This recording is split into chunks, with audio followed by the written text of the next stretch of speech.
అంత మాత్రమే కాదు, లోపాలన్నిటిని కూడా సరిచేసేటువంటి దేవుడిగా ఉన్నాడు. తిమోతి గారు అంబేద్కర్ అన్న ప్రజలు లోపాలన్నిటిని కూడా క్లియర్ కట్గా చెప్తూ ఉన్నాడు. తర్వాత దానికి నువ్వేం చేయాలో కూడా చెప్తున్నాడు. ఆ లోపాలను సరిదిద్దుకోవటానికి ఏం చేయాలి అనే విషయాన్ని కూడా అక్కడ చెప్తున్నాడు. తర్వాత ఇంకో మాట కనుక మీరు గమనించినట్లయితే, ఈ లవోదిక సంఘంలో ఉన్నటువంటి లోపం దేనికి ప్రియారిటీ ఇస్తుంది, ఏం చేస్తా ఉంది, ఒక వాగ్దానం కూడా దీంతో ఇవ్వటం అనేటువంటిది జరుగుతూ ఉంది. ఎంత కృప కలిగినటువంటి దేవుడు, ఎంత ప్రేమ కలిగినటువంటి దేవుడు. నా జీవితంలో చాలా సందర్భంలో ప్రభువుకి మనం ఎంత దూరంగా ఉన్నా, లేకపోతే ఎంత గాయపరిచినా, ఎంత అవమానంగా జీవించినా, ఇన్ని గాయాలు రేపుతున్నా, ఆయన ఎంతగానో మనం మన క్రియల ద్వారా, మనకున్న పరిస్థితుల ద్వారా మనం హింసించబడుతున్నప్పటికీ కూడా దేవుడు మనకు ఒక వాగ్దానాన్ని కలిగి ఉన్నాడు. కారణం ఏంటంటే, అది ఆన్లైన్ మినిస్ట్రీ ద్వారా కావచ్చు, లేకపోతే ఆఫ్లైన్ మినిస్ట్రీ ద్వారా మన దానిలో ఉన్నటువంటి సంఘాల ద్వారా కావచ్చు. ఇలాంటివన్నిటి ద్వారా కూడా ప్రభువు మనతో ఇంకా స్పష్టంగా మాట్లాడుతున్నాడు. కారణం ఏంటంటే, ఆయన ప్రేమించి గద్దించి శిక్షించేటువంటి దేవుడుగా ఉన్నాడు అనే విషయాన్ని మనం అందరము కూడా జ్ఞాపకం చేసుకోవలసిందిగా ఉంది. అయితే ఒక ప్రాముఖ్యమైనటువంటి విషయాన్ని ఈరోజు మనం చూసినట్లయితే, ఇక్కడ ఎఫెసీ సంఘాన్ని, ఈ లవోదీక సంఘాన్ని ఎవరు స్థాపించారు అని కనుక మనం గమనించినట్లయితే, అపోస్తలుడైన పౌలు గారు ఎఫెసీ పట్టణంలో 3 సంవత్సరాలు ఉన్నారు కదా. రండి ఒకసారి అపోస్తల కార్యము 19వ అధ్యాయము 8 నుంచి ఉన్నటువంటి వచనాన్ని మనము ఒకసారి చదువుతాం. అపోస్తల కార్యము 19వ అధ్యాయము 8 నుంచి 10 వచనాలు చదువుతాం. అయితే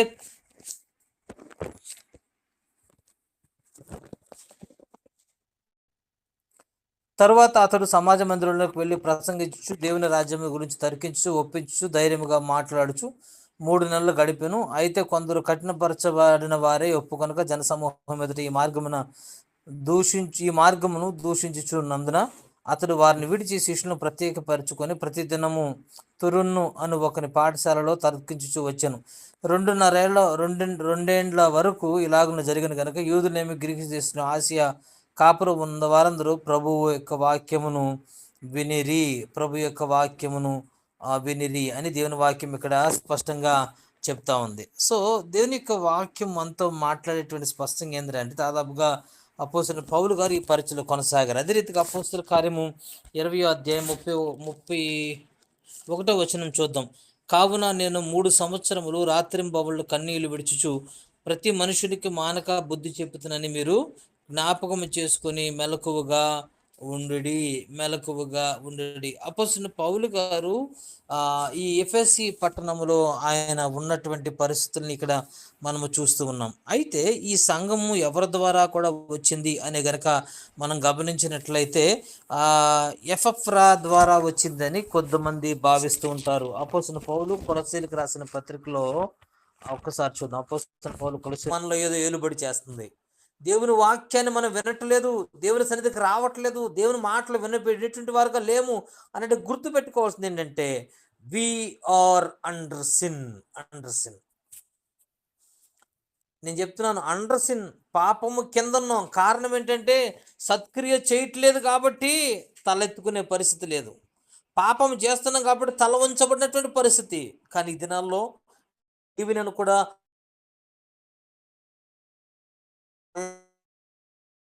పాపం చేస్తున్నప్పుడు రాళ్ళు తీసుకుని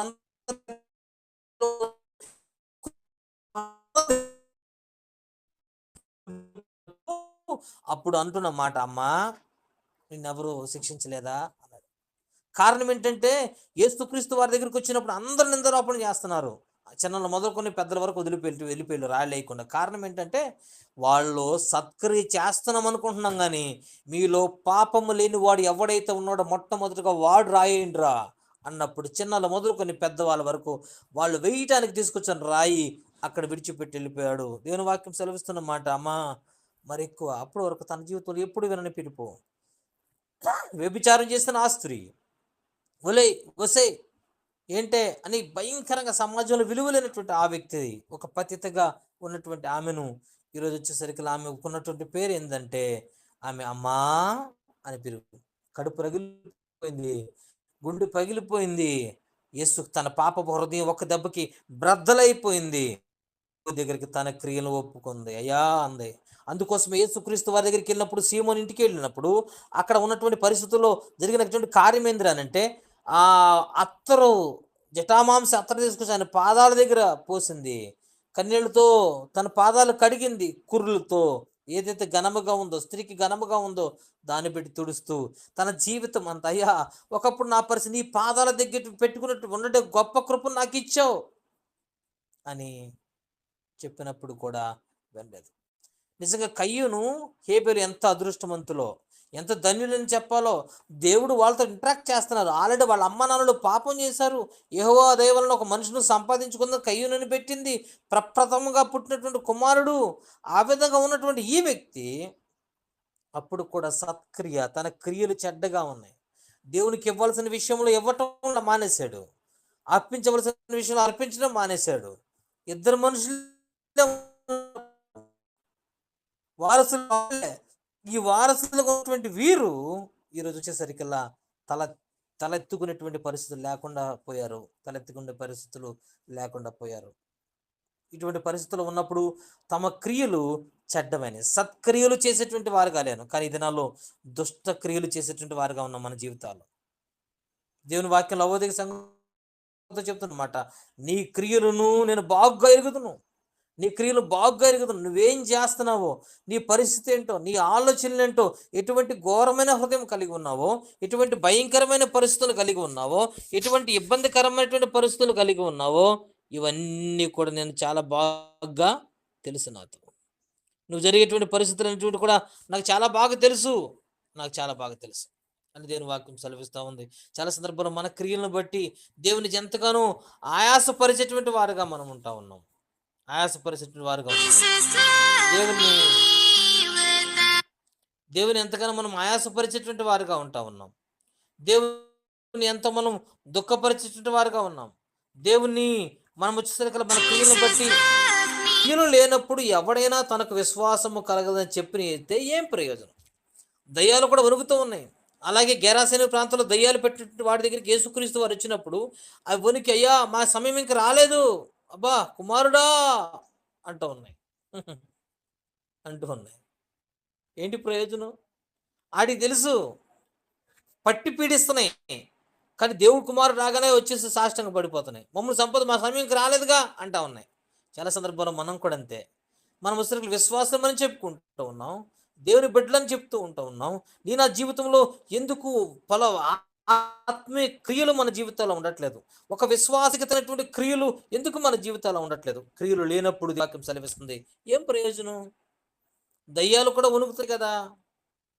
మంచిదే దేవుడు అంటున్నావు, మంచిదే, నా కొరకు వచ్చాడన్నావు, మంచిదే, రక్షణ పొందావు, మంచిదే, బాప్తిసం పొందావు, మంచిదే, సంఘంలో పాల్గొంటున్నావు, మంచిదే. ఎరిగి కూడా క్రియలు లేకుండా మనం ఏం చేస్తున్నామంటే బలలో చేయేస్తున్నాం. ఇది మాత్రం మంచిది కాదు, ఇది మాత్రం మంచిది కాదు. చాలా సందర్భాల్లో మన జీవితాల్లో పశ్చాత్తాపడతాం పాపం, పశ్చాత్తాపడతాం పాపం, పశ్చాత్తాపడతాం పాపం, పశ్చాత్తాపడతాం పాపం. ఇది ఏంటండి? టీచర్ కూడా ఒకసారి హోంవర్క్ చెప్పితే ఏంటని బెదిరేస్తుంది, రెండోసారి ఊరుకుంటుంది, మూడోసారి సరికి వినకపోతే అప్పుడు ఏం చేస్తుంది తెలుసా? దెబ్బలు కొడుతుంది. ఈసారి వాళ్ళ పేరెంట్స్ కంప్లైంట్ వస్తుంది. ఇంకా మరీ ఎక్కువ ఓవర్ యాక్షన్ అలా చేస్తాం, టీసీ నుంచి టీసీ ఇచ్చేసి వాళ్ళ స్కూల్ నుంచి పంపించేస్తాం అనేటువంటివి జరుగుతూ ఉంటుంది.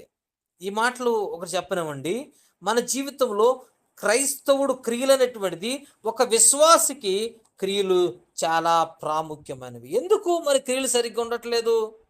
తమ క్రియలు చెడ్డమైనందున వారు వెలుగునొద్దకు రాలేరు. చాలా సందర్భాల్లో కొంతమంది అంటారు, పాస్టర్ గారు వాళ్ళట్ట, ఇమానియల్ ఇట్ట, ఆనంద్ పాల్ ఇట్ట, సంధ్య గారు ఇట్లా, దీపిక గారు ఇట్లా, సునీత గారు ఇట్లా, రవీంద్రబాబు ఇట్లా, వాళ్ళిట్లా, వీళ్ళిట్లా, వాళ్ళిట్లా, వీళ్ళిట్లా, వాళ్ళిట్లా, వీళ్ళిట్లా అని చెప్పేసి చెప్తూ ఉంటారు. కారణం ఏంటంటే అన్ని మాటలు వేసేవాళ్ళు వాళ్ళలో క్రీస్తు స్వభావం లేదు. యేసుక్రీస్తు వారు ఒకవేళ కనుక తప్పు చేసే వ్యక్తి కనుక మనం అయితే, యేసుక్రీస్తు ప్రేమను బట్టి మనం ఏం చేయాలి? మనం క్షమించాలి కదా. ఎంతకాలం క్షమించమన్నారు? 70 ఏళ్ళు వారు క్షమించమన్నారు. ఆయన బదులు దూషించబడి కూడా దూషించలేదు. ప్రేమించమన్నప్పుడు ప్రేమించటమే కాదు, ఏమి లేనప్పుడు కూడా క్షమించాలి కదా. అలా అన్నప్పుడు క్షమించి కూడా మనం కూడా మాట్లాడుతున్నామని అంటే దాని అర్థం ఏంటి? మనం ఎవరివి? మన క్రీస్తు సారూప్యంలోకి మనం చెప్పబడ్డామా?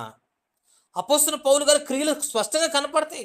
అంతకుముందు వచ్చేసరికల్లా ఆ ప్రధాన యాజకుల దగ్గర నుంచి ఆర్డర్ తీసుకొని వెళ్ళి స్టెఫను చంపబడుతున్నప్పుడు అక్కడ సాక్షిగా సమ్మతించినప్పుడు వ్యక్తి ఈరోజు వచ్చేసరికి అంటే క్రీస్తు కొరకు మునుపటి మతమును హింసించిన వాడు నేడు అదే మతమును ప్రచురింప చేస్తున్నాడని పౌలు గారు సాక్ష్యం పొందాడు. దేవునికి మహిమ కలుగునుగాక. ఈ దినాల్లో క్రియలు ఎందుకు సరిగ్గా ఉండట్లేదు రానంటే, ఒకటి, విశ్వాసములుగా ఉంటున్నాము కానీ తగినంత విశ్వాసం మన జీవితంలో ఉండట్లా, అందుకోసం దేవునికి ఇష్టలుగా మారట్లా, మన క్రియలు సరిగ్గా లేవు. రెండోది వచ్చేసరికల్లా విశ్వాసులుగా ఉన్నప్పుడు ప్రభు కొరకు మనము జీవించవలసిన రీతిగా మన జీవితంలో ఉండేటువంటి పరిస్థితులు అనేటువంటివి లేకపోలేనటువంటిది లేదు. సో ఇక్కడ ఉన్నటువంటి పరిస్థితులు మీరు గమనించినట్లయితే ఈ లవోదియ సంఘంకు ఉన్నటువంటిది ఏంటంటే ఆత్మీయమైనటువంటి గురుడితనం ఒకటి ఉంది. ఆత్మీయమైనటువంటి గురుడితనం ఉంది. దేవునికి పెట్టిన మన జీవితాల్లో, దేవునికి పెట్టిన పరిస్థితుల్లో దేవుని మన జీవితాలు మనం గుర్తుపెట్టుకోవాల్సింది ఏంటంటే మన జీవితాలు మనకు కూడా ఎలా ఉన్నాయి, ఎలా ఉన్నాయి. చాలా సందర్భాల్లో ఆత్మీయ రక్షణ వస్త్రాలు ఉన్నాయి అనుకుంటున్నాం. మన జీవితంలో మొట్టమొదటిగా మనం గుర్తుపెట్టుకోవాల్సింది ఏంటంటే మన క్రియలు ఏ విధంగా ఉన్నాయి. దయ్యాలు యాకోబుతో చాలా స్పష్టంగా మాట్లాడుతున్న మాట ఏంటంటే దయ్యాలు నమ్మి వణుకుతున్నాయి. వ్యర్థుడా అనే మాట అంటాడు. వ్యర్థుడా, క్రియలు లేని విశ్వాసము నిష్ఫలం. దయ్యాలు కూడా నమ్ముతున్నాయి. నిష్ఫలం అనేటువంటిది ఈ ప్రయోజనం లేని విశ్వాసం.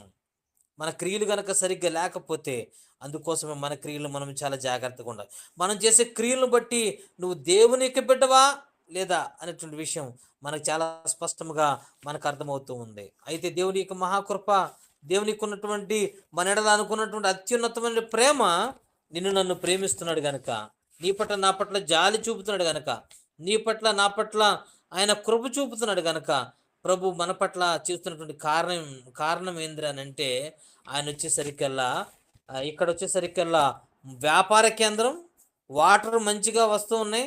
రెండు, వైద్యానికి కూడా కేంద్రీకృతమైనటువంటి ఈ లవోదిక సంఘం నేటి వచ్చేసరికి పూర్తిగా ఏమైపోయిందంటే క్రియలు లేనటువంటి పరిస్థితులు అయిపోయినాయి. క్రియలు లేనటువంటి పరిస్థితులు ఎక్కువైపోయినాయి. క్రియలు లేనటువంటి పరిస్థితులు ఉన్నాయి. దీనికి వచ్చేసరికల్లా గుడ్డితనం పూర్తిగా వచ్చేసరికల్లా పూర్తి గుడ్డితనం అనేటువంటిది రావటం అనేటువంటిది జరిగింది. దేవునికి బిడ్డలంటే మన జీవితాల్లో మన క్రియలు లేనప్పుడు కూడా దేవుని వాక్యం మనకేం పనిచేయదు. ఎన్ని చెప్పినా మనకు అనవసరం, ఏది ఎట్లా ఉన్నా మనకు అనవసరం. మనకు వచ్చేసరికి మనం చేసేటువంటి పనులు మనం చేస్తూనే ఉంటాం. కాబట్టి దేవుని పెట్టిన మన జీవితాల్లో మనం గమనించుకోవాల్సింది ఏంటంటే మన పరిస్థితులు ఎలా ఉన్నాయి.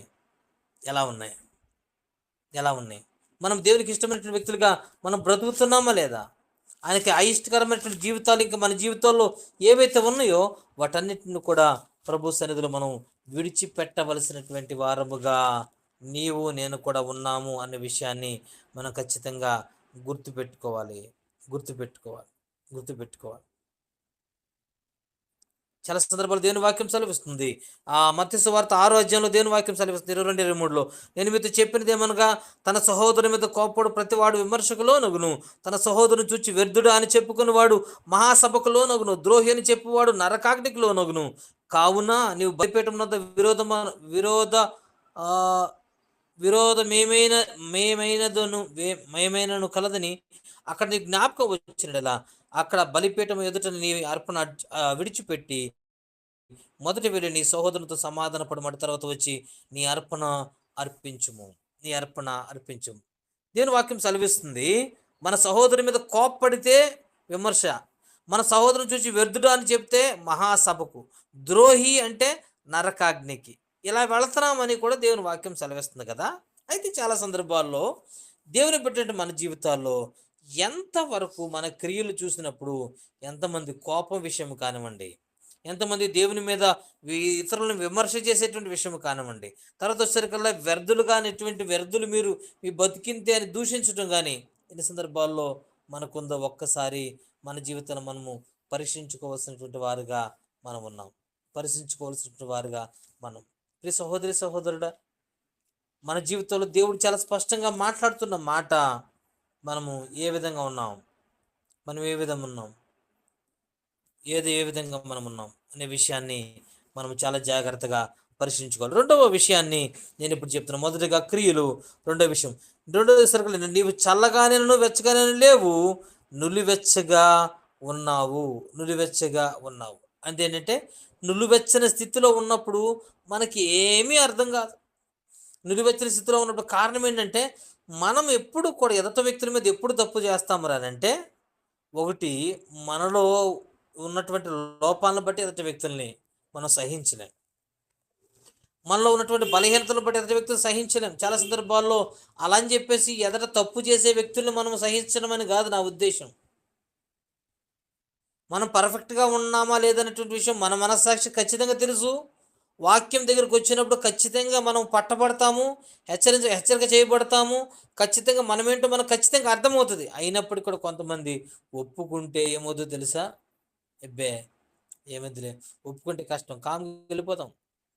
సామెత 22లో దేవుని వాక్యం సెలవిస్తూ ఉంది, అతిక్రమలు దాచిపెట్టువాడు వరుదులుడు, అటు ఒప్పుకొని విడిచిపెట్టువాడు కనికరం పొందుతాడు అని దేవుని వాక్యం సెలవిస్తూ ఉంది. మై డియర్ ఫ్రెండ్, మన జీవితాల్లో ఇటువంటి పరిస్థితి ఉందేమో. ఒక్కసారి నులివెచ్చని స్థితి ఉంటే మన జీవితాల్లో మనము గుర్తుపెట్టుకోవాల్సిన విషయం. రెండో మాట నన్ను చెప్పనివ్వండి. 17వ వచనం, నీవు దౌర్భాగ్యుడును, దిక్కుమాలిన వాడువును, దరిద్రుడును, గురుడ్డివాడు. ఇదో వచ్చేసరికి రెండో మాట ఏంటంటే ఆత్మీయమైనటువంటి గురుడితనం ఉంది. ఆత్మీయమైనటువంటి గురుడితనం ఉంది. ఈ ఆత్మీయమైన గురుడితనం ఒకసారి చూద్దాం. అపోస్తలుడైన పౌలు గారు కొరింథీ రాస్తూ రెండు మాటలు చెప్తారు. ఒక మాట అపోస్తలుడైన పౌలు కొరింథీ రాసిన 2వ పత్రిక 4వ అధ్యాయము 4వ వచనం, దేవుని స్వరూపి అయ్యున్న క్రీస్తు మహిమను కనపరచు సువార్త ప్రకాశము వారికి ప్రకాశింపబడకుండా నిమిత్తము ఈ యుగ సంబంధమైన దేవత అవిశ్వాసులైన వారి మనోనేత్రాలకు గుడ్డితనము కలుగజేసను. అంధకారం నుండి వెలుగు ప్రకాశించును గాక అని పలికిన దేవుడే తన మహిమను గూర్చి జ్ఞానమును యేసుక్రీస్తు వెల్లడి చేయుటకు మా హృదయాల్లో ప్రకాశించను గనక మేము మమ్మును గూర్చి ప్రకటించుకొనటం లేదు కానీ క్రీస్తు యేసును గూర్చి ఆయన ప్రభువనియు మమ్మును గూర్చి యేసు నిమిత్తం మేము మీ పరిచారకులమనియు మేము ప్రకటించుకుంటుమి. రెండో మాట మీతో చెప్పవలసింది, ఇక్కడ మీరు గమనించినట్లయితే గురుడితనం, ఆత్మీయమైన గురుడితనంలో ఉన్నారు చాలామంది. నేను బాగున్నాను, నాకేంటి, నేను బాగా ప్రార్థన చేసుకుంటున్నా, నేను వాక్యం బాగా చదువుతున్నా, అబ్బో మన పరిస్థితి మన మామూలుగా లేదు అంటారు.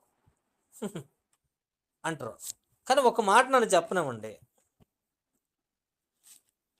హెబ్రీయులకు రాసిన పత్రిక 10వ అధ్యాయం, హెబ్రీయులకు రాసిన పత్రిక 10వ అధ్యాయం 24వ వచనం, కొందరు మానుచున్నట్టుగా సమాజముగా కూడుకున్నట్టు మానక ఒకరికొకరు హెచ్చరించుటూ ఆ దినము సమీపించుట మీరు చూచిన కొలది మరి ఎక్కువగా అలాగూ చేయొచ్చు. ప్రేమ చూపుటకు సత్కారములు చేయుటకు ఒకరినొకడు పురుకొల్పవరని ఆలోచింతుము. దేవుని వాక్యం సెలవిస్తున్నమాట. ప్రభు యొక్క రాకడ అతి సమీపంగా ఉంది.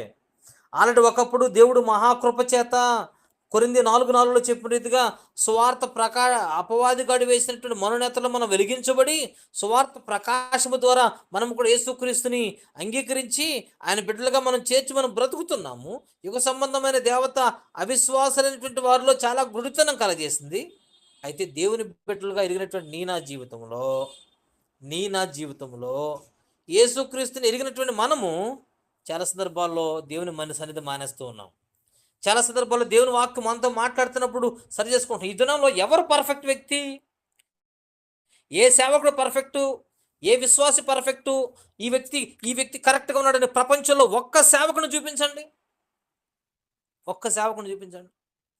ఈ వ్యక్తిలో లోపం లేదని చెప్పగలిగినటువంటి వ్యక్తులు ఎవడైనా సవాల్ చేసుకున్నటువంటి వ్యక్తులు ఎవడన్నా ఉన్నాడా?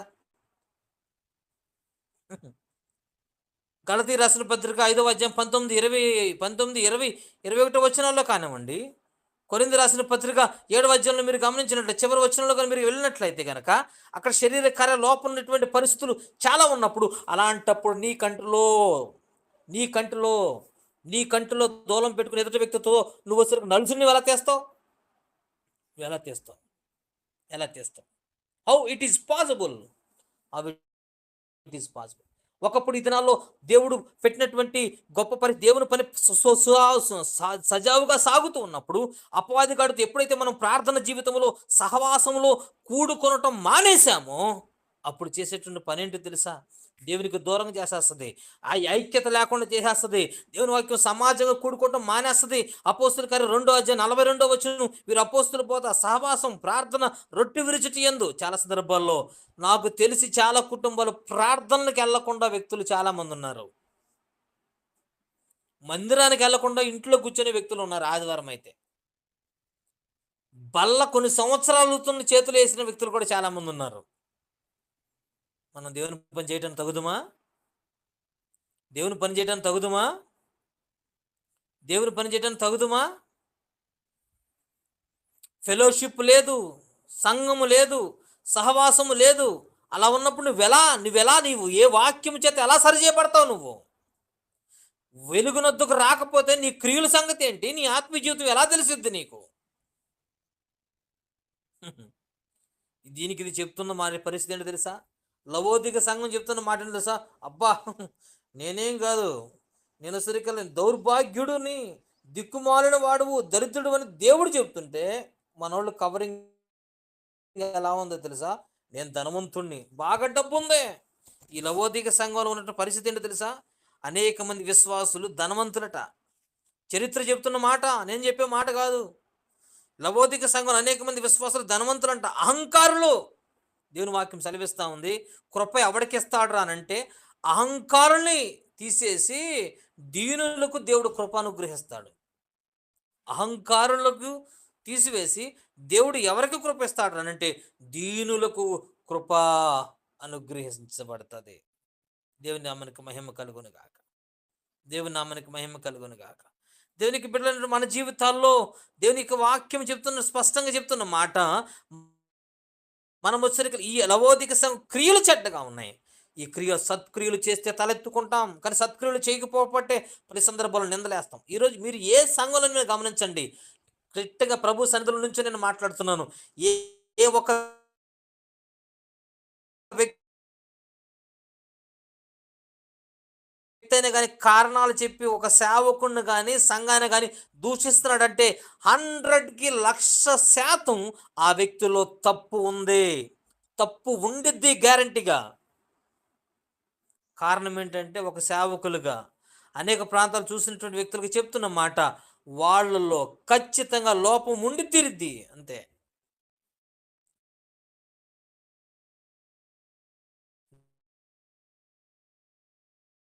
ఉండి తీరిద్ది. అయితే వాళ్ళు దేవుని వాక్కుకు దూరంగానే ఉండాలి. అయితే వారు ప్రార్థనా జీవితానికి దూరంగానే ఉండాలా.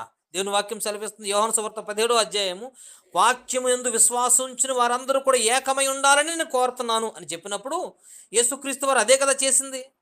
మన విభేదాలు మనలో పనిచేస్తున్నాయి అంటే దీని అర్థం ఏంటి? నీలో పనిచేస్తుంది దేవుని ఆత్మ, అపవాదిగడ ఆత్మ. దేవుని ఆత్మ, అపవాదిగడ ఆత్మ. దేవుని యొక్క వాక్యం చెప్తున్న మాట, ప్రభునందు ప్రియులైనటువంటి వారులారా, ఈ గుడితనం ఏం చేస్తుందంటే, నేను బాగా డబ్బు ఉంది. వాళ్ళు ఏ విధంగా చూస్తున్నారంటే భౌతికంగా, నేను ఫినాన్షియల్గా అబ్బో సూపర్, నేను ఇస్తున్నాను 5,000, నేను ఇస్తున్నా 10,000, నేను సరిగ్గా ఫ్యాన్లు ఇచ్చా, నేను సేవకుడికి 10 రూపాయలు 100 రూపాయలు ఇచ్చా, నేను అది చేసి వాళ్ళు ఇచ్చింది ఎవరికి ఇస్తున్నారు అనుకుంటున్నారు రానంటే దేవునికి ఇస్తున్నారని ఇస్తే ఎడం చేతికి తెలియదు అని చెప్పన్నారు. భేద విధవరాలు యేసుక్రీస్తు వారు ఎందుకు మెచ్చుకున్నారు? తన జీవనమంతా ఇచ్చారు. ఈ దినాల్లో మనం కూడా ఇస్తాం. ఎంత ఇస్తాం?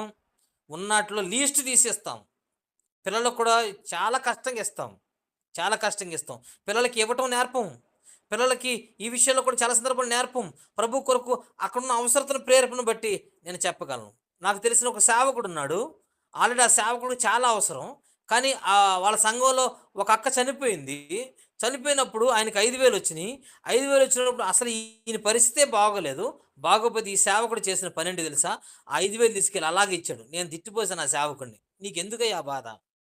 నీ భార్య, నీ కుటుంబం సంగతి నీకెందుకు? అంత ఎత్తారు ఎవరన్నా? ఏంటంటే ఏమన్నా, నాకు వాళ్ళు చూస్తే పరిస్థితి చూస్తే నాకు చాలా బాధ అనిపించింది. ప్రభు నన్ను ప్రేరేపించాడు, వెంటనే ఇచ్చేసాను అన్నాడు. అది కదా దేవుని ప్రేమ.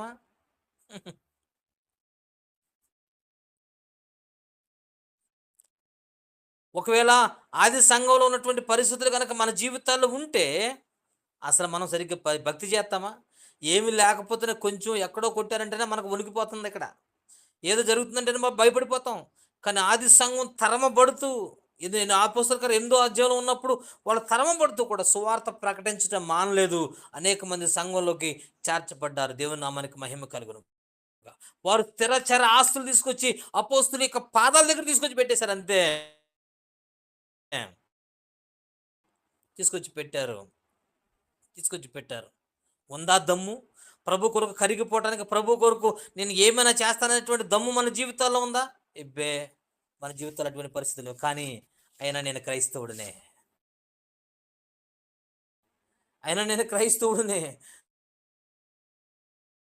దేవుడు మనం చూస్తే మనల్ని స్కానింగ్ చేస్తే ఎంత భయంకరమైనటువంటి పరిస్థితులు ఉంటుందో. ఈ దినంలో అపోస్తలుడైన పౌలు గారు ఎఫెసీ సంఘంలో ఒక మాట రాస్తాడు. అపోస్తలుల కార్యం 4వ అధ్యాయము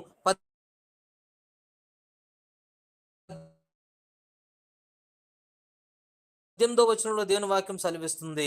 ఆ 17, 18వ వచనంలో, కాబట్టి అన్ని జనులు నడుచుకున్నట్లు మీరిక మీదట నడుచుకునవలదని ప్రభునందు సాక్ష్యం ఇచ్చుచున్నాను. ఈ దినాల్లో ఎందుకు క్రైస్తుని ఎరిగినటువంటి బిడ్డలు ఎటువంటి పరిస్థితులు నడుస్తున్నా తెలుసా?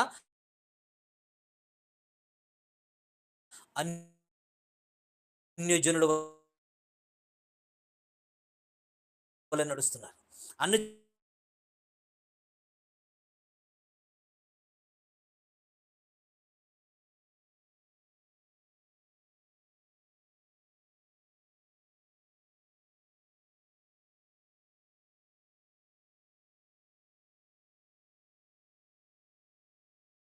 జనం వల్లే ముహూర్తాలు, అన్ని జనుల వల్లే వాళ్ళు సరికల్లా చచ్చిపోయినప్పుడు పిండాలు, రోజులు, మహత్యాలు, అంత మాత్రమే పుట్టినరోజు, పెళ్లి, నీకు ఇది తగు కార సంబంధం అన్నిటికీ నా జీవితంలో హృదయం కూడా అంధకరముగా ఉంది అని అంటే అక్కడ రాయబడిన మాట. వారైతే అంధకార సంబంధమైన మనస్సు గల వారి తమ హృదయ కాఠిన్యం వలన, హృదయ కాఠిన్యం ఎవరికి ఉండాలి తెలుసా? అన్నిటికి ఉండాలి. కానీ క్రీస్తు ఏను వాక్యం సెలవిస్తుంది, రాతి హృదయాన్ని తీసి మీలో మాంసపు హృదయాన్ని అనుగ్రహించాను అని చెప్పాడే. నీతో సాఫ్ట్ టిష్యూస్ పనిచేయాలి, నీ హృదయం కరిగిపోయేటువంటి మనసు పనిచేయాలి కదా. కానీ ఈరోజు దేవుని సన్నిధికి రాకుండా, దేవుని వాక్కుకు లోబడకుండా, దేవుని మాటకు వినబడకుండా నీవు ఉన్నావంటే నీ హృదయం ఎటువంటి హృదయం అని? నీ హృదయం ఎటువంటి హృదయం? నీ హృదయం ఎంత కఠినమైనదో, నీ హృదయం ఎంత కఠినమైనదో కదా. అన్యులు అయితే అక్కడ జరుగుతున్న వారు మనస్సాక్షి సరిగ్గా లేదు, వారి హృదయాల్లో కఠిన్యం ఉంది, వాళ్ళు అజ్ఞానం ఉంది. అంత మాత్రమే కాదు, వాళ్ళు దేవుని జీవము నుండి వేరు చేయబడ్డారు. అంత మాత్రమే కాదు, తమ మనసుకు కలిగినటువంటి వ్యర్థతను అనుసరించి వాళ్ళు నడుచుకున్నారు. ఇదంతా కూడా అన్యులకు ఉండవలసిందే. కానీ ఈరోజు ఏమైపోయింది తెలుసా? సంఘంలోకి వ్యర్థత వచ్చేసింది. రాత్రి ఒక షార్ట్ వింటూ ఉన్నాను. యేసన్న గారు చెప్తున్నారు, వారు దేవుని యొక్క నృత్యంలో దావీదు డ్యాన్స్ చేశారంటే ఏలకలాగా డ్యాన్స్ చేసే సినిమాలో రికార్డింగ్ డ్యాన్స్ లాగా డ్యాన్స్ చేయడం కాదంట. స్టెప్పింగ్, ఊగటం, కాళ్ళతో జస్ట్ అట్లా వేయటం అంట. ఇజ్రాయేల్ని అడిగితే వాళ్ళు చెప్పారంట స్టెప్పింగ్. కానీ ఇప్పుడు వచ్చేటువంటి డ్యాన్సులు ఏమొచ్చేతనే? వీళ్ళు 6-8 డ్యాన్సులు అయితే ఎలా పడితే వేసేస్తున్నారు ఈరోజు. సేవకుల పిల్లలు, ఆడవాళ్ళు కూడా వాళ్ళ ఒంటి మీద చున్నీలు లేకుండా, వాళ్ళ తల మీద ముసుగు లేకుండా, తర్వాత వాళ్ళు వచ్చేసరికి వాళ్ళ ఇష్టానుసారంగా ఎలా పడితే అలా నృత్యం ప్రదర్శిస్తూ ఉంటుంటే ఏమైంది సంఘానికి? సంఘంలోకి లోకం వచ్చింది, వ్యర్థతను అనుభవించారు. ఈరోజు సంఘంలోకి వచ్చేసరికల్లా మాట కంటే కూడా మ్యూజిక్ ఎక్కువైపోతుంది.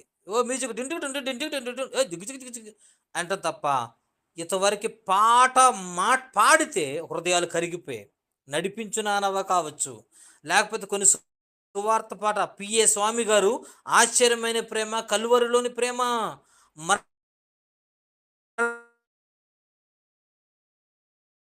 మరణము కంటే బలమైన ప్రేమ, ఆ పాట వల్ల పట్టబడి ఈరోజు అద్భుతమైన పరిచర్య చేస్తున్నారు పిఏ స్వామి గారు. ఈరోజు ఒక్క పాట ఎవడన్నా మార్చగలుగుతుందా? ఒక్క పాట ఏమి ఆత్మసంబంధం లోకాన్ని తీసుకొచ్చి ఇక్కడ తీసుకొచ్చి డిషన్స్ ఏంటి? ఏమైపోతుంది మన పరిస్థితి? వాళ్ళైతే తమలో ఉన్న అజ్ఞానము చేత దేవుని వలన కలుగు జీవములో నుండి వేరుపరచబడినటువంటి వారు. నాకు బాగా ఎరుగుదును. నేను చిన్నప్పుడు ఉన్నప్పుడు డ్రమ్ము పెట్టి కొడుతున్నప్పుడు దయ్యాలు పారిపోయి, ప్రార్థన చేస్తున్నప్పుడు అనేక మంది పశ్చాత్తాపంతో ఆల్టర్ కాలిస్తే సేవకులు కన్నీరు కార్చి దొర్లు ఏడ్చేవాళ్ళు. ఈరోజు పరిచయం ఏమైపోతుంది తెలుసా? కొన్ని లక్షలు, కోట్లు ఖర్చు వేయబడుతున్నాయి. వాళ్ళు సరుకులు మా సేవకుడు ఎట్లా చూపించాలి, ఎవడైనా మా సేవకుడు తొలికొస్తే నరికేస్తా. క్రీస్తు ఏమైపోయినా పర్లా, క్రీస్తుకి ఏమైపోయినా పర్లా. ఎంత దుఃఖకరమైనటువంటి పరిస్థితులు.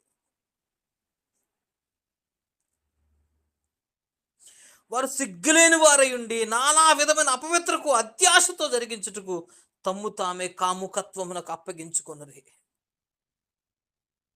అపొస్తలుల పౌలు 4వ అధ్యాయం 17-18 వచనాల్లో చాలా క్లియర్గా రాయబడినటువంటి ఈ మాటలు చెప్తున్నప్పుడు ఈ దినాల్లో సిగ్గు కలిగినటువంటి వ్యక్తులుగా మనం ఉన్నాం. కారణం ఏంటంటే ఆత్మీయ దిగంబరత్వాన్ని క్రీస్తుని ధరించుకున్నటువంటి వారం, రక్షణ వస్త్రాన్ని పొందుకున్నటువంటి వారం. ఈ దినాల్లో మన బ్రతుకులు ఏ విధంగా ఉన్నాయి? మన బతుకులు ఏ విధంగా ఉన్నాయి? మన బతులు ఏ విధంగా ఉన్నాయి? అన్ని జనుల వల్ల మన జీవితం గతించిన కాలముకి చాలు అయినప్పటికీ అయితే ఈయన ఎందుకు ఏంటంటే క్రీస్తుని నేర్చుకున్నామా? అసలు మనం క్రీస్తుని నేర్చుకున్నామా? అదే ఎఫెసీ 4:21 అంటాడు, అయితే మీరు యేసుని గురించి విని ఆయన యందు సత్యమును ఉన్నదని ఉన్నట్టుగానే ఆయన యందు ఉపదేశించబడిన వారి ఎడల మీరు అలాగును క్రీస్తుని నేర్చుకున్న వాళ్ళు కాదు. ఈరోజు ఎందుకు మన జీవితంలో వాస్తవికమైన పరిస్థితులు ప్రాక్టికల్గా ఆలోచించలేకపోతున్నామంటే ఇదిలో సువార్త ఎవరికి చెప్తున్నామండి? మనం చెప్పినోడు సువార్త, పైగా సువార్త కూడికలు, సువార్త స్వస్థత కూడికలు. నా చిన్నప్పుడు బైబిల్ రాయబడిన మాట, రండి వినండి రక్షణ పొందండి, ఉజ్జీవ సభలు. ఈరోజు సరికల్లా స్వస్థత అంటే వచ్చేస్తున్నారు, విడుదల అంటే వచ్చేస్తున్నారు. నువ్వు తాగి తిరిగినా దేవుడు నీ జీవితంలో అద్భుతం చేస్తాడు, నీ రోగం పోద్ది, రొప్పు పోద్ది. రోగం పోయిద్ది, రొప్పు పోద్ది. నచ్చి నరకానికి వెళ్ళిపోతావా? మంచి కాళ్ళు వేసుకొని నీ గుండె నొప్పి పోయిద్ది, నరకానికి వెళ్ళిపోతావా? బుద్ధి లేని పరిస్థితులు, ఆత్మీయ గ్రుడితనంలో నేటి క్రైస్తవ్యం సమాజం అంతా పాడైపోతున్నప్పుడు నా ప్రియ తమ్ముడు చెల్లి, క్రీస్తు వరకు నువ్వు బ్రతుకుతావా? యేసుక్రీస్తు వరకు నువ్వు నిలబడగలవా? యేసుక్రీస్తు వరకు ఎందుకు 7 సంఘాల గురించి చెప్తున్నారు? పని పాఠం లేదా సేవకులకి? ఎందుకు ఈ పరిస్థితులు? ప్రత్యేకమైనటువంటి మీటింగ్లు ఎందుకు? ప్రత్యేకమైన కూడికలు ఎందుకు అని అంటే నీ కొరకు, నా కొరకే. ప్రాముఖ్యంగా ఈ దినం కూడిక నా కొరకే, ఇక్కడ చేరున్న మన కొరకే. అయితే ప్రభు కొరకు నీ హృదయం ఇస్తావా? ప్రభు కొరకు నీదిగో here is the Lord I am, నేను ఇక్కడ ఉన్నా, నన్ను వాడుకో. పౌరుషంగా ప్రభు కొరకు చెప్పగలవా మాట? పౌరుషంగా చెప్పగలవా మాట? పౌరుషంగా చెప్పగలవా మాట? పౌరుషంగా చెప్పగలవా మాట? దేవుని బిడ్డలను మన జీవితాల్లో దేవుని వాక్యం సెలవిస్తున్న మాట ఏంటంటే, ఉపదేశించబడ్డావు, నేర్చుకున్నావా? ఇదివరకు మన పరిస్థితులు ఎలా ఉన్నాయంటే, మోసకరమైన దురాశలు చెడిపోయిన మీ ప్రాచీన స్వభావం వదులుకొని మీ చిత్త వృత్తి యందు నూతనపరచబడిన వారే, నీతియు యథార్థమైన భక్తి గల వారే, దేవుని పోలికగా సృష్టింపబడిన నవీన స్వభావమును ధరించుకొనవలను. వా, క్రీస్తును అపోస్తున్న పౌలు గారు చెప్తున్న మాట, డేరుగా చెప్తున్న మాట, కలేజతో చెప్తున్న మాట, పౌరుషంగా చెప్తున్న మాట, సవాలుతో చెప్తున్న మాట. నేను క్రీస్తును పోలు నడుచుకున్నాను. You may also follow me like that. నువ్వు కూడా నన్ను అలాగా ఫాలో అవ్వు అని చెప్తున్నమాట. తమ్ముడు చెల్లి, అక్కడ చెప్తున్న మాట, దౌర్భాగ్యుడిని భౌతికమైన నీకెంతైనా ఉండొచ్చు కాక మొలతాడు కూడా నీ ఒంటి మీద ఉంచకుండా తీసుకెళ్ళి మొత్తం పడేస్తారంతే. ఆఖరికి నీ దగ్గర ఉన్నటువంటి గోల్డ్ ఏదైనా ఉంటే ఆ గోల్డ్ ఒకవేళ వాళ్ళు తీసుకుంటారు, బట్టలన్నీ కూడా అక్కడ ఉంటే ఆ బట్టలన్నీ పక్కన పెట్టేస్తారు. కారణం ఏంటంటే ఆ బట్టలు మళ్ళీ తీసుకుంటే మళ్ళీ సమస్య కదా. మరి గోల్డ్ తీసుకొని గోల్డ్ చేతుల్లో చెవుల్లో వీళ్ళు పెట్టుకోవచ్చు, ఉంగరాలు చెవుల్లో పెట్టుకుంటే అప్పుడు మాత్రం రావు. అదేంటో నాకు అర్థం కాదు. చచ్చిపోయినట్టు ఇగో ఈ బట్టలు కూడా వేసేయండి. ఆ బట్టలు అంటే ఇష్టం. కారణం ఏంటంటే బట్టలు అక్కడ ఉంటే ఆ బట్టల కోసం దయ్యం వస్తుందని. మరి ఆమె దగ్గర విలువైన గోల్డ్ నువ్వు తీసుకున్నావు కదా, ముక్కు పొడకో లేకపోతే చెవు పోగో గోల్డ్ చైన్ కోసం రాదా? నువ్వు ఇటు చేసిన బట్టల కోసం వస్తుందా? పనికి మాలిన మాటలు. కాకపోతే విలువైన బంగారాలు, వజ్రాలు, ఆస్తుల కోసం అయితే మాత్రం దయ్యాలు రావు, అప్పుడు పంచుకోవచ్చు, ఆత్మలు రావు. కానీ గొడ్లుంటే మాత్రం కష్టము, వద్దు పడే. ఎంత దౌర్భాగ్యమైన పరిస్థితి. తనవంతు నీ కాడికి డబ్బు కోసం ఎంత గడ్డైనా తినేయచ్చు, ఎలాంటి మోసం చేసేయచ్చు. ఆత్మీయంగా ఎట్లా విసరికల్లా ఎంతైనా ఇబ్బంది. ఈరోజు డబ్బు కోసం సేవకులైనటువంటి వారు సైతం కూడా దేవుని నామాన్ని అవమానం చేసేట్టు. ఐఎమ్ సారీ టు సే, అయితే నన్ను క్షమించాలి ప్రభు. ఈరోజు ప్రభు కొరకు బ్రతికెట్టిన పరిస్థితులు లేవు. ప్రభు కొరకు వైరాగ్యంగా బ్రతికెట్టిన పరిస్థితులు లేవు. ప్రభు కొరకు చేయి చాపకుండా బ్రతికెట్టిన వైరాగ్యం కలిగిన వ్యక్తులు కొంత అయితే కొంచెం ఇచ్చి 90 దేశాలకు చెప్పుకునే వాళ్ళు ఉన్నారు. చేసి చెప్పుకునేటువంటి వాళ్ళు ఉన్నారు. నా మాట చెప్తున్నాను. ఎవరైతే ప్రభు పని నిమిత్తమే సహకరించి మరలా నువ్వు టమ్కేశారంటే నీ ప్రతిఫలం భూలోకంలో వచ్చేసింది. ఇంకా ప్రభు ఏమి ఇవ్వడం. మేడగదికి ద్వారా నేర్చుకున్నది, నేను నేర్పించింది ఏందిరా అంటే, డబ్బులు ఎవరెంత ఇచ్చినా కానీ ఎటువంటి పరిస్థితుల్లో చెప్పం. ఎవరెంత ఇచ్చినా కానీ చెప్పం. పరిచర్య నిమిత్తమే. ఇంకా ఎక్కువగా కూడా అది ఎక్కువగా పరిచర్యలో వాడతాం తప్ప ఎన్నడూ కూడా తక్కువగా ఖర్చు పెట్టినటువంటి పరిస్థితులు లేకపోలేదు. మొన్న మేడగది మీటింగ్కి, ఆఫ్లైన్ మీటింగ్కి దాదాపుగా నియర్లీ 1,50,000 దాకా అయింది. అందులో వచ్చిన కానుకలు కానీ ఇవంతా చూసుకున్నట్లయితే చాలా వరకు ప్రభు కృపను బట్టి ప్రభు సహాయం చేశారు. ప్రియ తమ్ముడు, ప్రియ చెల్లి, ప్రియ అన్న, అక్క, దయతో 2 చేతులు జోడించి చెప్తూ ఉన్నాను. మన జీవితంలో ఈ లోకంలో ఇక్కడ ఉన్నటువంటి నువ్వు సంపాదించే ధనం ఏది కూడా, నేను ఎందుకు రిఫరెన్స్ చూపించట్లేదంటే మనందరికి చాలా బాగా తెలుసు. ఈ ధనం, ఈ లోకంలో సంపాదించే ధనం చెమ్మట పట్టేస్తుంది, దోచుకుంటుంది. మళ్ళీ డబ్బులు సరికల్లా కరెన్సీ మార్పిడి కోసం మళ్ళీ చెప్తే బ్యాంకు క్యూలో నుంచొని మన డబ్బులు మనం పెట్టుకోవాలా. చాలామంది 500 బ్లాక్ మనీ కరెన్సీ, ఆ డబ్బులన్నీ కూడా చాలామందికి పోయినాయి. కానీ ఈరోజు పరలోకంలో నువ్వు ధనాన్ని సంపాదించుకోవాలి. యేసుక్రీస్తు ఏం చెప్తారో తెలుసా? అని నా కొరకు నువ్వు ఆకలి కొన్నావు, నేను ఆకలి కొన్నప్పుడు నువ్వు నాకు ఆహారం పెట్టావు, నేను సరిగ్గా దప్పికొన్నప్పుడు నువ్వు నాకు దాహాన్ని తీర్చావు, నేను వస్త్రం లేకుండా వణికిపోతూ ఉన్నప్పుడు నాకు వస్త్రాన్ని ఇచ్చావు. నేను ఎప్పుడు ఇచ్చాను ప్రభువా? ఈ మిక్కిలి అల్పులైనటువంటి వారికి చేసావు కదా, నాకు చేసినట్లే. దేవునికి మహిమ కలుగును. మనం ఏం చేస్తాం తెలుసా? ఈరోజు మా ఇంటికి పిలిచాను, చికెన్ వేసి పెట్టాను. రేపు మీరు మళ్ళీ నాకు మటన్ వేసి పెడతారు. మళ్ళీ ఇంకొకళ్ళు వచ్చారు, ఈరోజు మటన్ వేసారు కదా, రేపు నేను ఫ్రాన్స్ వేస్తాను. మనమే పెట్టుకుంటాం. కానీ ఈరోజు రోడ్డు పక్కన ఏ ఇబ్బంది లేకున్నటువంటి వాళ్ళు చాలామంది, రోడ్డు పక్కన కాకుండా చిన్న ఇంట్లో ఉన్నటువంటి వాళ్ళు కూడా చాలామంది లేకపోలేదు. వాళ్ళకైనా సరే ఈ రోజున మనం సహకరిస్తున్నామా? యాకోబు రాసిన పత్రిక 5వ అధ్యాయంలో, మనందరికి 1వ అధ్యాయంలో నిజమైనటువంటి భక్తి ఏంటో అక్కడ క్లియర్గా రాయబడి ఉంటుంది కదా. యాకోబు రాసిన 1:27, తండ్రి అయిన దేవుని ఎదుట పవిత్రము నిష్కలంకమైన భక్తి ఏదనగా దిక్కులేని పిల్లలను, విధవరాండ్రను వారి ఇబ్బందులు పరామర్శించుటయు, ఇహలోక మాలిన్యము తన కంటకుండా తన్ను తాను కాపాడుకొనుటయే కదా. వా చారిటీ చెయ్యి, కానీ లోకల్ ఉన్నట్టు. ఈరోజు చూడండి, ఒకటి ఇచ్చామంటే వెంటనే ఫోటో టిస్కం. దేవుని మహాకృపను బట్టి ఈరోజు ఒకరికి నిరాశ్రయుడికి ఒక దుప్పటి, అది 100 రూపాయలు, దానికి ఫోటోలు వేసి అబ్బా లైకులు కొన్ని లక్షల వేలు వచ్చేస్తాయి. నువ్వు వేసిందే 100 రూపాయలు, 50 రూపాయలు దుప్పట.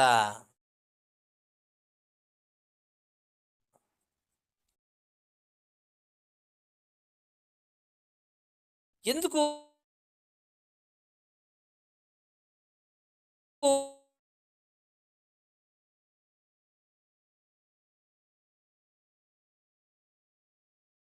ఆ రకంగా అయిపోయి తెలియకుండా మొహం శుభ్రంగా తలంటుకుని ఆయన చక్కగా దేవునికి దగ్గర ఉండరా బాబు అంటే ఇవి కాకుండా మా గారు 21వ రోజు, ఇది బిగ్ బాస్ షోనా?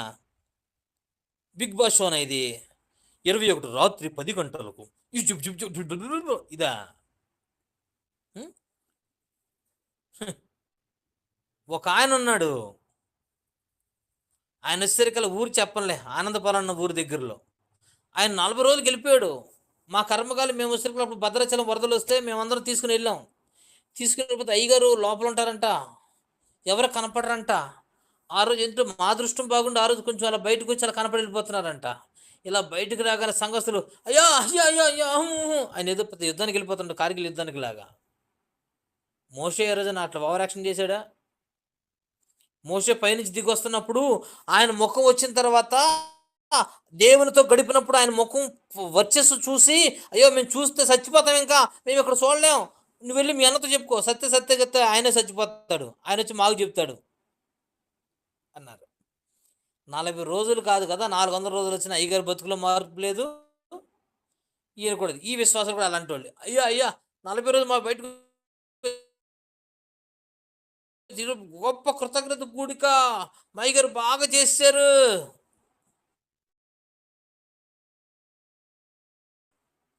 ఊపిరిచ్చినటువంటి యేసుక్రీస్తు వారి దగ్గర మహిమ ఉండదు. అక్కడ ఎవడరా గొప్పోడు అంటే అయ్యగారు గొప్పోడు.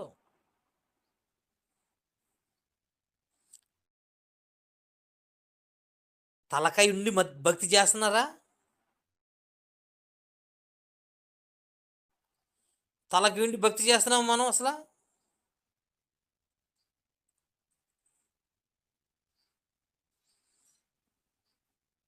ఎంతో దౌర్భాగ్యకరమైన పరిస్థితులు అంటే. పరిచర్య జరుగుతున్నప్పుడు దయచేసి ఎవరన్నా అడ్మిన్స్ లీడ్స్ ఖాళీగా ఉంటే సీట్ తీసేసుకోండి దయచేసి. దేవుని పని జరుగుతుంది కదా, దయచేసి ప్లీజ్, లేకపోతే క్లోజ్ చేయండి.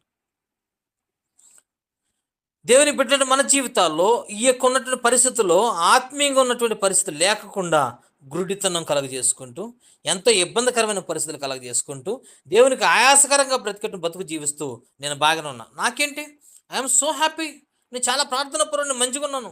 హలో, వాక్యం దగ్గరికి వచ్చి దేవుడి గురించి మన గురించి సాక్ష్యం ఇవ్వగలదా?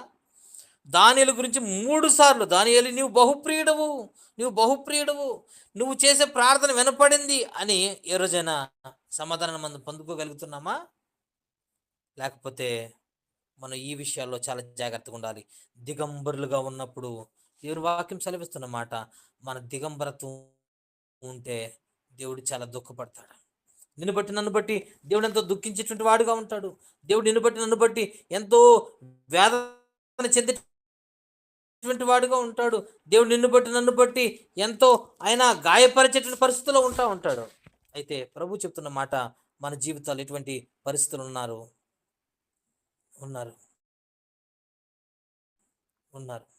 కాబట్టి దేవుని బిడ్డలారా, మన జీవితాల్లో మనకు ఉండవలసింది ఏంటి ప్యాషన్? మరి దీని బదులుగా ధనం కూర్చుకోవడం కంటే మనకు ఉండవలసిన ప్యాషన్ ఏంటి? అపోస్తలుడైన పౌలు రోమీయులకు రాసిన పత్రిక 11వ అధ్యాయము 11 నుంచి చదువుదాం. కాబట్టి నేను అడుగునది ఏమనగా, వారు పడిపోవునట్లుగా తొట్టిల్లిరా, అట్లనరాదు. వారికి రోషం పుట్టుటకై వారి క్షీణ దశ అన్ని జనులకు ఐశ్వర్యమును అయిన ఎడల వారి పరిపూర్ణత ఎంత ఎక్కువగా ఐశ్వర్యకరమగును. అన్ని జనులకు మీతో నేను మాట్లాడుచున్నాను. నేను అన్ని జనులకు అపోస్తలుడై ఉన్నాను గనుక ఏ విధము చేతనైనను రక్త సంబంధికులకు రోషం పుట్టించి వారిలో కొందరినైనను రక్షింపవలనని నా పరిచయను ఘనపరచుచున్నాను. వారిని విసర్జించుట లోకమును దేవునితో సమాధానపరచుట అయిన ఎడల వారిని చేర్చుకొనుట ఏమగును? మృతులు సజీవులు అయినట్టే అగును కదా. ఒక మాట అని చెప్పనివ్వండి, ఇశ్రాయేలు ప్రజలు వారు దేవుని తృణీకరించడాన్ని బట్టి అన్ని జరిగినటువంటి మనకి గొప్ప భాగ్యము కలిగింది. ఈరోజు నేను కొన్ని సందర్భాలు ఇప్పుడు తొట్టిల్లు పోయాము, కానీ ఆ తొట్టిళ్ళ పాటు దేవుడు విడిచిపెట్టకుండా ఈ కూడికల ద్వారా కావచ్చు, వాక్యము ద్వారా కావచ్చు. ఎందుకంటే మనకులాగా ఎవరైతే బలహీనతలో ఉన్నారో వాళ్ళు కూడా తిరిగి, అయ్యా ఒకప్పుడు నా స్థితి ఇదే, నా బతుకిదే, కాబట్టి ఇప్పటికైనా సరే నేను ఎలా ఉన్నానో ప్రభువులో నువ్వు కూడా అలాగే ఉండు అని మన దేహ సంబంధికులతో, మన రక్త సంబంధికులతో, మన తోటి వారితో మనము చెబుతాము. కాబట్టే ప్రభు నీకు నాకు ఇటువంటి అవకాశం ఇస్తున్నారేమో. అంటే రక్షించబడుతున్నటువంటి వారు ఏ విధంగా మనకున్న రక్త సంబంధికుల కోసమే కాదు, బంధువుల కొరకు, వాళ్ళ కొరకు కూడా మనము రక్షించబడాలి అని వారి కొరకు మనం ఏం చేయాలి తెలుసా? వారిని మనము ఖచ్చితంగా ప్రభు కొరకు నడిపించాలి. ఇంకా లవోదిక సంఘంలో 3వ విషయం నేను చెప్పేసి నేను ముగించడానికి ఇష్టపడుతున్నాను. 19వ వచనం చూద్దాం. నేను ప్రేమించు వారిని అందరినీ గద్దించి శిక్షించున్నాను గనక నీవు ఆసక్తి కలిగి మారు మనస్సు పొందుము. 3వ విషయం వచ్చేసరికి ఏంటంటే, దేవుని వాక్యం సెలవిస్తున్న మాట, దేవుడు ప్రేమిస్తున్నాడు. ఎంత దిగంబరులుగా ఉన్నా, ఎంత గుడ్డితనములో ఉన్నా, ఎంత క్రియలు చెడ్డగా ఉన్నప్పటికీ కూడా దేవుడు ప్రేమించి మనతో మాట్లాడుతున్నమాట, రే నేను ఎందుకు ఇట్లా మాట్లాడుతున్నా తెలుసా?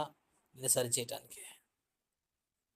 కాబట్టి మన జీవితంలో ఇప్పుడు ఉండవలసింది ఏంటంటే, నెంబర్ 1 ఆసక్తి కలిగి ఉండాలి. ఏశావు గురించి రాయబడుతున్న మాట, హెబ్రీయులకు రాసిన పత్రికలో రాయబడుతున్న మాట, ఆయన ఎంత ఆసక్తితో వెతికినా కానీ తర్వాత ఆయన ఆ యొక్క కృపను పొందలేకపోయాడు. అందుకోసమే ఏశావు వంటి భ్రష్టుడైనను వ్యభిచారి అయినను మనలో ఉన్నారేమో ఒకసారి మనం ఏం చేయాలా? పరీక్షించుకోవాలి. ఏశావు వచ్చరికి ఎన్నిసార్లు చెప్పినప్పటికీ వినపడలా. కానీ ఏశావు వంటి భ్రష్టుడైన మన జీవితంలో ఉందేమో మనం పరీక్షించుకోవాలి. దేవుడు మనల్ని ప్రేమిస్తున్నాడు. దేవుడు మనల్ని ఎంతగానో ఇష్టపడుతూ ఉన్నాడు. ఆయన మన ఎడల కృప చూపుతూ ఉన్నాడు. కాబట్టి అటువంటి దేవుని మనం ఖచ్చితంగా మనము విడిచిపెట్టకుండా మనం హెబ్రీ రాసిన పత్రిక 12వ అధ్యాయము 5-6 వచనంలో ఆ మాట రాయబడి. హెబ్రీ రాసిన పత్రిక 12వ అధ్యాయము 5-6 వచనం. ధనాపేక్ష లేని వారే మీకు కలిగిన వాటితో తృప్తి పొంది ఉండుడి. నేను ఏమాత్రం విడువను, నేను ఎన్నడను ఎడబాయను. ప్రభువే మనకు సహాయకుడు.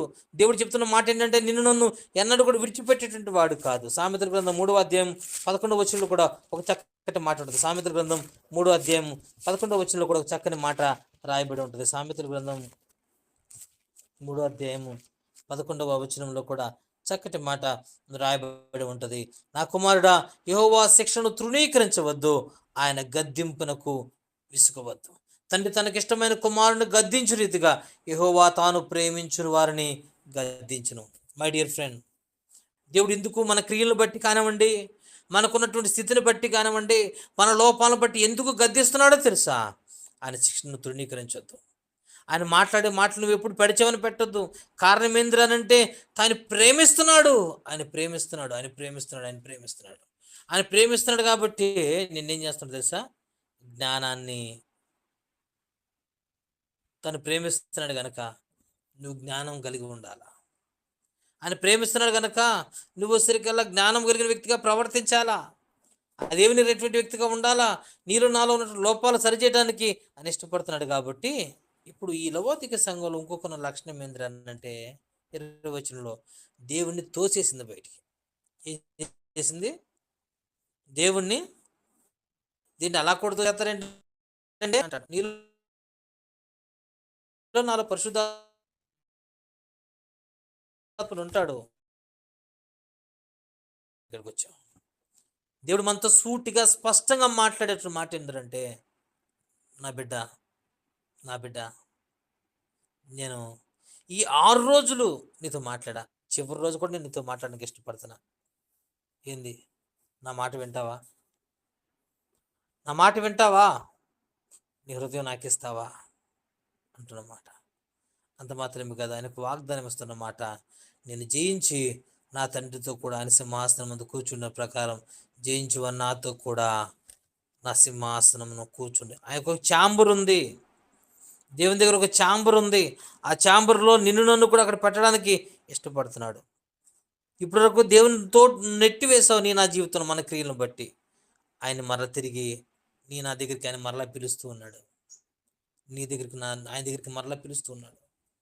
ఆయనతో పాటు ఉండటానికి నీతో ఉంటున్నాడు. నువ్వు జయించినానా, నీకు ఒక వాగ్దానం ఇస్తాను అబ్బాయి. నువ్వు జయించు. మత్తయి సువార్త 19:8 వచనంలో ఒక మాట చూద్దాం. ఆయన చెప్తున్న మాట అపోస్తులకు ఇచ్చినటువంటి వాగ్దానం. మత్తయి సువార్త 19వ అధ్యాయం 28వ వచనాన్ని ఒకసారి మనం గమనించినట్లయితే, మాకేం దొరుకుతుంది నాయనా అని అన్నారు. యేసు వారి తిట్టను, పునర్జన్మనందు మనుష్య కుమారుడు తన మహిమ సింహాసనం మీద ఆశీనుడై ఉండినప్పుడు నన్ను వెంబడించిన మీరును 12 సింహాసనముల మీద ఆశీనుడై ఇజ్రాయేలు 12 గోత్రములకు తీర్పు తీర్చుదురు అని చెప్పాడు కదా. ఇప్పుడు ప్రకటన గ్రంథంలోకి రండి ఒకసారి. ప్రకటన గ్రంథం 20వ అధ్యాయము 4-6 వచనాలు. ప్రకటన గ్రంథం 20వ అధ్యాయంలో 4-6 వచనం. అంతట సింహాసనము చూస్తుంది, వాటి మీద ఆశ లేని వారికి విమర్శ చేయడానికి అధికారం ఇవ్వబడును. మరియు క్రూర ముఖమునకైనను దాని ప్రతిమకి నమస్కారము చేయక తమ నొసళ్ళ యందు గాని చేతుల యందు గాని దాని ముద్ర వేయించుకొనని వారిని యేసు విషయమే తామిచ్చిన సాక్ష్యము నిమిత్తము దేవుని వాక్యము నిమిత్తము శిరిచ్ఛేదనము చేయబడిన వారి ఆత్మలను చూచితిని. వారు బ్రతికిన వారై 1000 సంవత్సరములు క్రీస్తుతో కూడా రాజ్యము చేసిరి. 1000 సంవత్సరములు గడిచే వరకు కడమ మృతుకులు బ్రతకలేదు. ఇది మొదటి పునరుద్ధానం. ఎంత స్పష్టంగా బైబుల్ ఉంటే ఎంత భయంకరంగా వక్రీకరిస్తారో. ఈ మొదటి పునరుద్ధానంలో పాలుగల వారు ధనులు, పరిశుద్ధులైన ఇందురు. ఇట్టి వారి మీద రెండవ మరణం అధికారం లేదు. వీరు దేవునికి క్రీస్తునకు యాజకులై క్రీస్తుతో కూడా 1000 సంవత్సరములు రాజ్యము చేయుదురు. దేవునికి మహిమ కలుగును గాక. వెయ్యేండ్లో ఇరవై యేసు రాజ్యమేలును, వెయ్యేండ్లు ఇళ్ళపై యేసు రాజ్యమేలును. ఎంత చక్కగా వంగని మోకాళ్ళన్నీ యేసయ్య ఎదుట వంగిపోవును, యేసు రాజుగా వచ్చుచున్నాడు, భూలోకమంద తెలుసుకుంటారు. రవి కోటి తేజుడు తెలుసుకున్న తర్వాత ఏం ప్రయోజనం ఉంటుంది? నువ్వు పరిశుద్ధులుగా ఉంటారు పిలువబడ్డావు, పరిశుద్ధత్వ జీవితంలో జీవించడానికి పిలువబడ్డావు. సరి చేసుకుంటే ఆయనతో పాటు చక్కగా మనం ఉంటాం. మై డియర్ ఫ్రెండ్, ప్రభు చెప్తున్న మాట, ప్రభును మొక్కకుండా నమస్కారం చేయకుండా ఏమి చేయకుండా ఉంటే ప్రభుత్వ పాటు నువ్వు కూడా ఉంటావు. దేవుని బిడ్డ, నువ్వు జయించేటువంటి అనుభవం నా జీవితంలో ఉండాలి. ప్రభు కొరకు బ్రతికేటువంటి అనుభవం ఉండాలి. సరి చేసుకుందాం మన క్రియల్ని, సరి చేసుకుందాం మన క్రియల్ని. ప్రభు కొరకు బ్రతికేటువంటి జీవితాన్ని మనం బ్రతుకుదాం. అంత మాత్రమే కాదు, మన దిగంబరత్వాన్ని, ఆత్మీయ దిగంబరత్వాన్ని మనం తిరిగి రక్షణ వస్త్రాన్ని, ప్రభు నన్ను మురికి చేసుకున్నానయ్యా, నన్ను క్షమించండి. నేను క్రీస్తును ధరించుకున్న వ్యక్తిగా జీవించలేదు, ఇక్కడి నుంచి నేను జీవిస్తా, దయతో నన్ను క్షమించిన ఆయన. నీ పనికి నాకున్న సామర్థ్యం, నాకున్నటువంటి టాలెంట్స్, నాకున్న వస్తువు, నాకున్న ప్రతిదీ కూడా నీ ఆత్మల సంరక్షణలో నేను వాడబడతాను, మీరు నాకు సహాయం దయచేయండి, మీరు కనికరించండి అని చెప్తాం. అంత మాత్రమే కాదు, నువ్వు నన్ను ఇన్ని తిట్టిన కారణం ఏంటి తెలుసా? ఒక తండ్రిలాగా నన్ను శిక్షించావయ్యా. ఇందాక మనం సామెతలు 3:11 చూసాం, తండ్రి తన కుమారుని ఎలా శిక్షించాడో. నువ్వు నేను నరకం వెళ్ళిపోవటం ఆయనకి ఇష్టం లేదు. అందుకే ఆసక్తి కలిగి ఉన్నాను, ప్రభా నిన్ను ఆసక్తి కలిగి ఉంటాను, నీ సన్నిధిలో ప్రభా ఇక్కడి నుంచి నా జీవితాన్ని సరి చేసుకుంటాను అని చెప్పినట్లయితే ఆయన నీకు హృదయం తెరిస్తే మరొకసారి ఆయన వస్తాడు. చక్కటి మాట దేవుని సేవకులు చక్కగా రాసిన పాట, నీలోన తాను నివసింపగోరి తినమెల్ల చేచాచెను, భరించే శిక్ష నీకోసమేగా ఒకసారి యోచింపవా. తమ్ముడు చెల్లి, ఎందుకు ఆయన ప్రయాస? ఎందుకు మన సంఘాలు ఉన్నాయి, బైబిల్ క్లాసులు ఉన్నాయి, యవనస్తులు కూడుకున్నాయి, తర్వాత స్త్రీల కూడుకులు ఉన్నాయి, అయినా కానీ ఎందుకు మనకి ఆన్లైన్ పరిచర్య? నువ్వు నశించిన నరకానికి వెళ్ళిపోవడం ఆయనకి ఇష్టంలా. కొంతమంది అంటున్న మాట, ఇది ఓన్లీ ఫర్ సింగింగ్లో కూడా ఆత్మ లేని వాడు నావాడు కాదు. కాబట్టి వాక్కుతో మనం సరిచేయడానికి ఇష్టపడేటువంటి దేవుడు, మనతో మాట్లాడటానికి ఇష్టపడేటువంటి దేవుడు. ఒకసారి ఇస్తావానికి నీ హృదయాన్ని. లవోదిక సంఘంలో నుండి వెచ్చని స్థితిలో నేను ఉండనయ్యా, నేను కూడా వెచ్చని స్థితిలో ఉంటాను. అది వైద్యానికి పనికి రాలేదు. నేను ప్రభు ఆత్మీయ వైద్యం చేసే వ్యక్తిగా నాకు దయచేయి. చల్లగా ఉన్న అనేక మందికి నీ వాక్కుని, మెలనైన స్వరాన్ని పరిచేసే మనసును నాకు దయచేయి. అటువంటి వ్యక్తిగా నన్ను వాడుకో ప్రభా. ఆత్మీయ ధనవంతుడిగా నన్ను చేయి. అనేక ఆత్మలు సంపాదించుకుని బలా నమ్మకమైన దాసుడాన్ని నీ చేత మెప్పు పొందేటువంటి కృపను నాకు దయచేయి. నా జీవితం లోపల నేను ఒప్పుకుంటున్నాను. ఒప్పుకుందామా? యేసుక్రీస్తుని ఆహ్వానిద్దామా?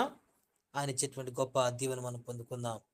జై జీవితంలో జయించే వారుగా మనం ఉండి ఆ జీవ గ్రంథంలో నీ నా పేరు ఉంచుకొని ఆయనతో పాటు ఆకలి దప్పులు లేని రాజ్యం, నిత్య నూతనమైనటువంటి ఎప్పుడు కూడా ఆయన స్తుతించేటువంటి రాజ్యం, కన్నీళ్లు లేని రాజ్యం, వేదన లేనటువంటి రాజ్యం, ఆ రాజ్యంలో మనం ఉండటానికి సరి చేసుకుందాం. మన జీవితంలో మనం సరి చేసుకుందాం. యెషయా 1 చెప్తున్న మాట, రండి మన వివాదం తేల్చుకుందాం. పాపాలు ఎంత ఎర్రగా ఉన్నప్పుడు కెంపులు తెల్లగా మారుస్తా. ఇస్సోపుతో నేను మిమ్మల్ని కడుగుతాను. సమ్మతించిన మాట వింటావా? సమ్మతించిన మాట వింటావా? ప్రభుడుతున్న మాట. ఈ 6 రోజులు మాట్లాడటమే కాదు, 7 రోజు కూడా ప్రభు నీతో నాతో స్పష్టంగా మాట్లాడని నమ్ముతున్నాను. మన హృదయాలు ప్రభువుకి అప్పగించుకుందాం. ఒక్కసారి నీ బలహీనత ఉంటే నీకు తెలుసు, ప్రభువుకి తెలుసు. నా బలహీనత నాకు తెలుసు, ప్రభువుకి తెలుసు. నువ్వు ఒక్కసారి జయించలేకపోయిన వ్యక్తి అయితే ప్రభు కాడికి ఒకసారి వస్తావా? హెబ్రీ రాసిన 2వ అధ్యాయంలో ప్రభు దగ్గరికి ఎందుకు రామంటున్నానంటే 2:18 ప్రకారం తను శోధింపబడి శ్రమ పొందిన గనక శోధింపబడి వారికి సహాయం చేయగలవాడే అన్నాడు. నిన్ను ఎవరు అర్థం చేసుకోలేకపోవచ్చేమో, కానీ నా ప్రభు అర్థం చేసుకోగలడు. నా వల్ల కావట్లేదు డాడీ, నేను చదవలేకపోతున్నాను అంటున్నప్పుడు ఆ తండ్రి అంటున్న మాట, అరే నీకు వచ్చిన మార్కులు చాలరా, నువ్వు నాకు చాలా ఇంపార్టెంట్, నీ ఆరోగ్యం నాకు ఇంపార్టెంట్, నువ్వు నాకు చాలా ఇష్టమైనోడివి, నువ్వు ప్రశాంతంగా ఉండు అని ఆ తండ్రి ఎలా అయితే భరోసా ఇచ్చాడో, నానా నేను జయించానురా, నేను ఎలా జయించాను నీకు చెప్తాగా, నీకెందుకు నేనున్నా కదా, బాధపడమాక. కానీ మారాలని నీకు ఆలోచన ఉందా? మార్పు చెందాలని ఆలోచన నీకుందా? నా వల్ల కావట్లేదు అనుకుంటున్నావా? నా శక్తిని నీకు ఇస్తాను రా నాన్న అని ఒక తండ్రి ఎలా అయితే చెప్పాడో, మన పరమ తండ్రి నీతో నాతో కూడా అదే మాట్లాడుతున్నాడు. ఆయనకి మన హృదయాలు ఇద్దాం, ఆయనకి మన హృదయాన్ని ఇద్దాం, ఆయన కొరకు మనం జీవిద్దాం. నా వల్ల కావట్లా, చాలా సందర్భాలు నేను ఉంటున్నాను కానీ నా వల్ల అవట్లా, చాలా సందర్భాలు నీ వాక్యం ఉన్నప్పుడు నీ కొరకు జీవిస్తాను అని తీర్మానం చేసుకుంటున్నా, ఇబ్బే నా వల్ల అవట్లా, నీ శక్తే నాకు కావాలి, లేకపోతే నిత్య నరకానికి వెళ్ళిపోతా. ప్రభుత్వం నన్ను రక్షించావుగా, నన్ను నరకం పాత్ర చేయడానికి కాదు కదా, కానీ నాలో ఉన్న లోపాలు ఉన్నాయి, అవన్నీ నేను సరి చేసుకుంటా అని ప్రభుని అడిగితే ప్రభు నీ పట్ల నా పట్ల గొప్ప కార్యం చేస్తాడు. దేవుడు కొద్ది మాటలు మన ఎన్నికల్లో దీవించును గాక. ఆమె ఈ సమయాన్ని చెల్లిగా అప్పగిస్తాం.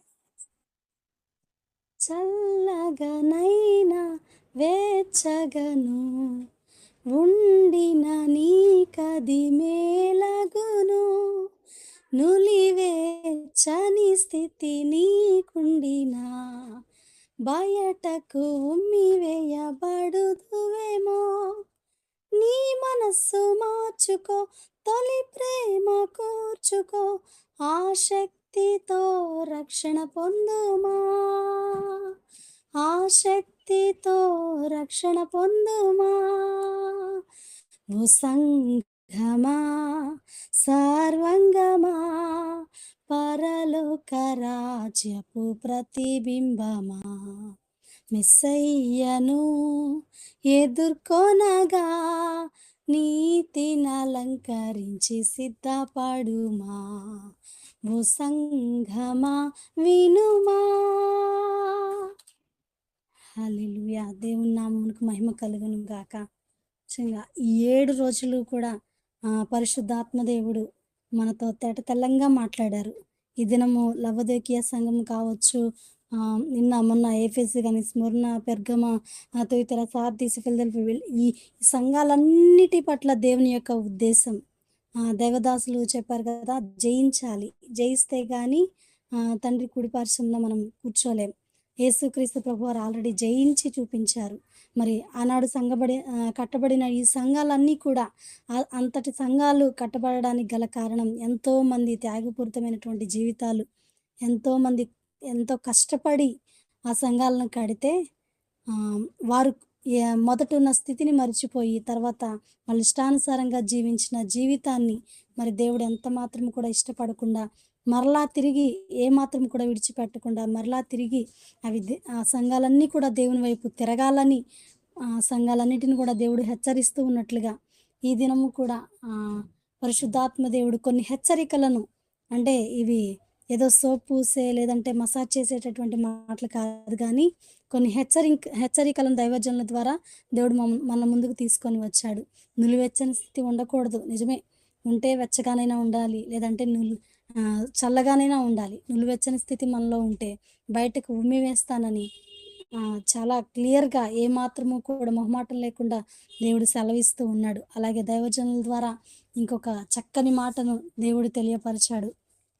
మనలో ఉన్నటువంటి మరి దేవునికి ఇష్టము లేనటువంటి కార్యాలను తొలగించుకొని సత్క్రియలు మనం అలంకరించుకొని ముందుకు కొనసాగాలి. ఆయన రాకడ పర్యంతం వరకు కూడా మనము చేసేటటువంటి భక్తి జీవితంలో ఏమాత్రము కూడా మరి చెడ్డ క్రియలు అనేవి మనలోకి రానివ్వకుండా దేవుని కొరకు మంచి క్రియలు కొనసాగిస్తూ ముందుకు నడుచుకుంటేనే దేవుని చేత అంగీకరించబడతాం. తర్వాత మారు మనసు పొందితేనే ఉంచుతాను, లేదంటే తుడిచివేస్తానని దేవుడు చాలా స్పష్టంగా మాట్లాడాడు. ఎందుకంటే ఇంత ప్రేమ ఎందుకు, ఇంత హెచ్చరికలు, ఇంత గద్దింపులు దేనికోసం? జీవవృక్ష ఫలాలు మనకి ఇవ్వాలని చెప్పి, మన్నాన్ని ఇవ్వాలని చెప్పి, జనులకు నాయకులుగా నిలబెట్టాలని, కొత్త పేరు ఇవ్వాలని, మరి ఇవన్నీ కూడా పొందుకోవాలనేదే దేవుని యొక్క ఉద్దేశ్యము కనుక 7 రోజులు వారికేదో సమయం లేక కాదు, ఖాళీ ఉ వాళ్ళకేదో సమయం దొరికి కాదు, ఖాళీ ఉండి కాదు, మరి ఇంకేమి కాదు. ఎన్నో పనులు వాళ్ళకుండొచ్చు. కానీ పరిశుద్ధాత్మ దేవుడు మరి ఎందుకు ఇలాంటి అవకాశాన్ని మనకిచ్చాడో తెలీదు. ఇలాంటి లోపాలు మనలో ఉంటే గనక దయతో నా మట్టుకు నేను అంటే నాతోనే మొదలుపెడుతున్నాను. ఇక్కడున్న ప్రతి ఒక్కరు కూడా మేము చాలా గొప్పవాళ్ళము అనే విషయాన్ని పక్కన పెట్టినట్లయితే మనం ఏమీ లేదు. దేవుని ఎదుట ప్రతి ఒక్కరూ కూడా మోకరించి ప్రభువా! నాలో ఏదైతే లోపముందో ఈ 7 రోజులు కూడా విన్నారు కదా వాక్యాలు. ఈరోజు కూడా నులివెచ్చని స్థితి మనలో నుంచి తీసి బయటకి పారవేయాలని, లేదంటే పరలోకంలో నుంచే తోసివేస్తానని దేవుడు సెలవిస్తున్నటువంటి ఈ మాటను తీసుకొని ప్రభువా! నీకిష్టం లేనటువంటి క్రియలు, కార్యాలు లేదంటే నా నాలో ఏదైనా లోపం ఉంటే దాన్ని సరిచేసి నన్ను నీ కొరకు బలముగా ఒక సాక్షిగా నిలబెట్టు. నీ రాకడలో ఎత్తబడి గుంపులో నేనుండాలి. నీ ఎదుట నిలబడి ఆ యొక్క మన్నాను భుజించాలి. జీవవృక్ష ఫలాలు నేను తినాలి. నీ నీ చేత పెట్టబడినటువంటి ఆ క్రొత్త పేరును నేను తీసుకోవాలి ప్రభు అని తీర్మానాలు చేసుకున్నట్లయితే ఒక చక్కని జయించిన వానిని నాతో పాటు నా సింహాసనం మీద కూర్చుండబెట్టుకుంటానని సెలవిచ్చినటువంటి ఆ దేవుడు ఈరోజు అట్టి రీతిగా అట్టి జీవితాన్ని నీకు నాకు ఇవ్వాలని ఆశపడుతూ ఉండగా ఎంతమంది ఈ మాటలు స్వీకరిస్తున్నారో నాకు తెలియదు కానీ మొదటి నుంచి ఇప్పటి వరకు నేను వింటూ ఉన్నాను వాక్యం ఈరోజు. నిజంగా ఒకవేళ దేవుడు నాతోనే నీతోనే మాట్లాడి ఏదో సరిచేయాలనుకుంటున్నాడు. అదేదో నాకైతే తెలీదు. ఎవరికి వారికే తెలుసు. దేవుని ఎదుట ఒక్క నిమిషం మీరందరూ కూడా మౌనంగా ఉండి ఒక చిన్న మాట ప్రార్థన చేయండి. ప్రభువా!